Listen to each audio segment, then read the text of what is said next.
there. This is a video on spirit animals. Sometimes they're called totems, animal totems, power animals. And some people actually will tell you what their spirit animal is. We're going to share some resources that I have found useful and in a way to sort of discover what maybe your spirit animal is. I have some spirit animal oracle cards here, and I'm going to just pick one to sort of give us some energy around this particular topic today. So let's just pull one out and see what it is. The ant, and as you can see, it says perseverance. This is a message of patience. Whatever is going on right now, you cannot be so impetuous. By pacing yourself, the end result will be far more rewarding. Slow down, don't rush, work carefully, and learn to accept help from others. And that's probably a good message about diving into spirit animals and learning more about them. Good advice, I think. So I guess the question is, why would you want to know what your spirit animal is? What animals can offer you on maybe your journey, spiritual journey, life's journey? Well, I think for me there are three good reasons. One is just as far as divination goes. There's a lot of oracles that have animals can play a part in. From scrying, I've had images of animals appear. In tea leaf reading, there's animal shapes that can appear. There are animals depicted in the Lenormand oracle. So if you know or can find out what these animals, what their talents are, what they may provide, their meanings, it can be helpful in that regard. The second reason is for looking into this type of thing is I think it helps us sort of maintain that or strengthen that connection with nature, and that we are not alone on this planet, that there are other earthlings as well, and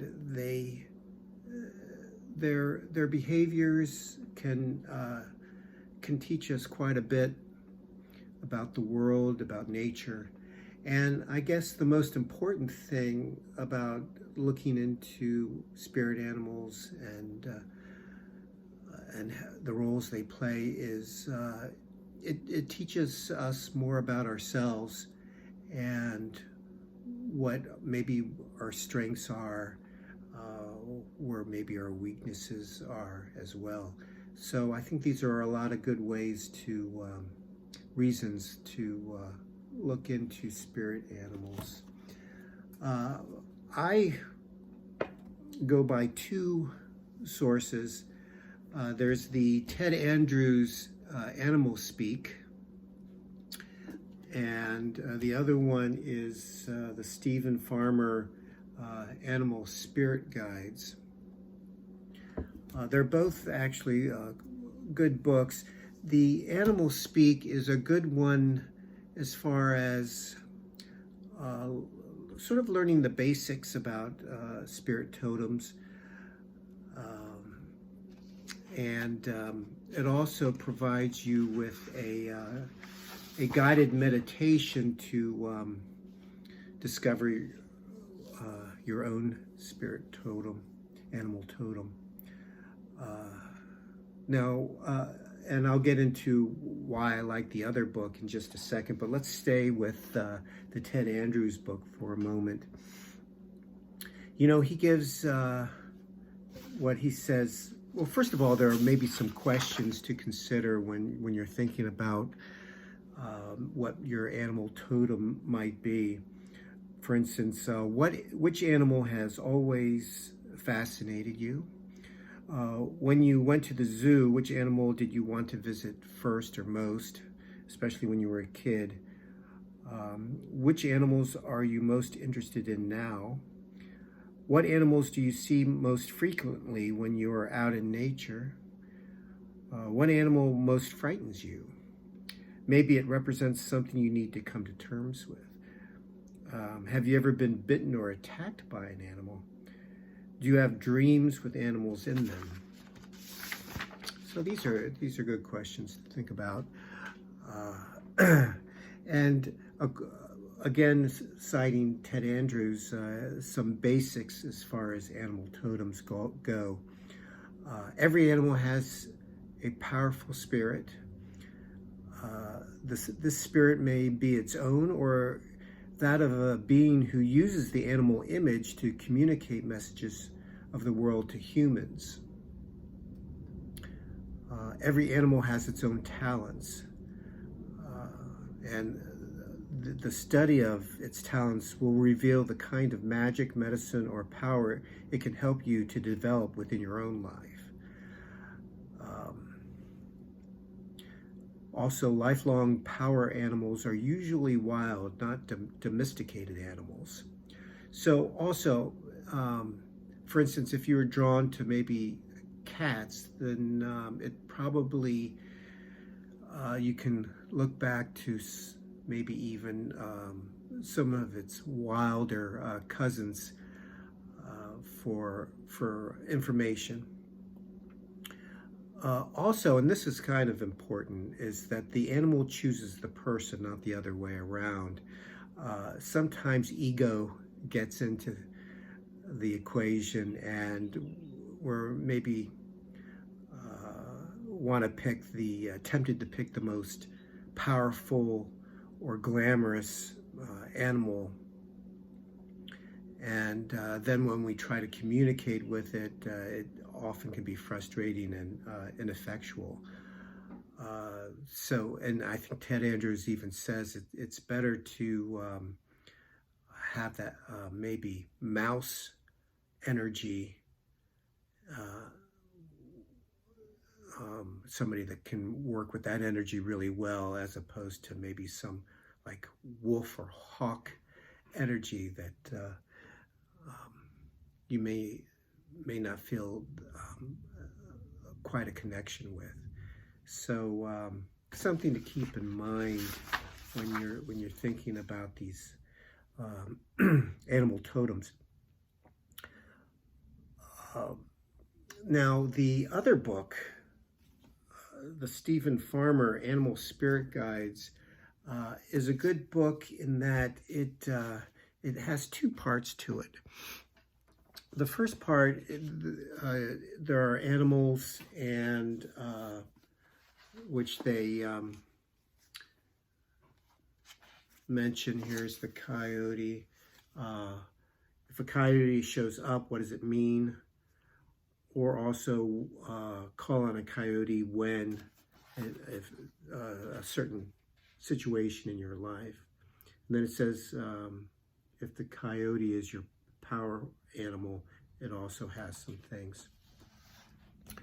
So if an animal does show up in your readings or your visions, this is a great reference guide to sort of open up and find out what maybe that animal is trying to tell you. He also says that you can use it as an oracle. You know, if you have a question,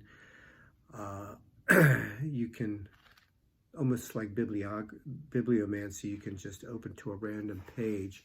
We have duck and read and see how that can pertains to your question or concern. The second part of the book um, is, what did I put about this? Is whom to call on for specific needs. So again, this is a good resource. For instance, if it's about accepting others, adaptability and flexibility, taking action, altered states of consciousness, addictions, healings, astral travel. It's all in alphabetical order too. So very helpful book. And I was thinking about putting on the end of this a guided meditation to help you find your spirit animal. But I think it would be better just to have you consult the books. I know there's one in here for sure. I think there is one actually in here too. Yeah, Messages from Your Animal Spirit Guide, a Guided Meditation Journey. So they both have books. Both are quite valuable.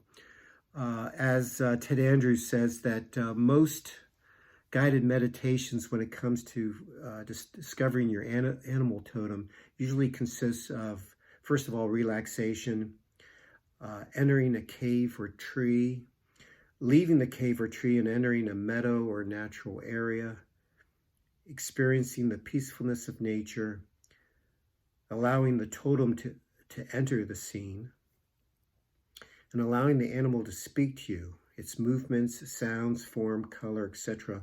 will give you a message about its power. And you can ask how it's helped you in the past and how it will help you in the present. So that's what I have as far as spirit animals go. Again, when I do scrying, a lot of times animals will come up, and if I'm not quite sure, I can look it up what those animals represent. This is the deck that I used at the beginning, a spirit animal card deck. It's a 54 deck. Very easy to understand. They have the name, a keyword, and then the description.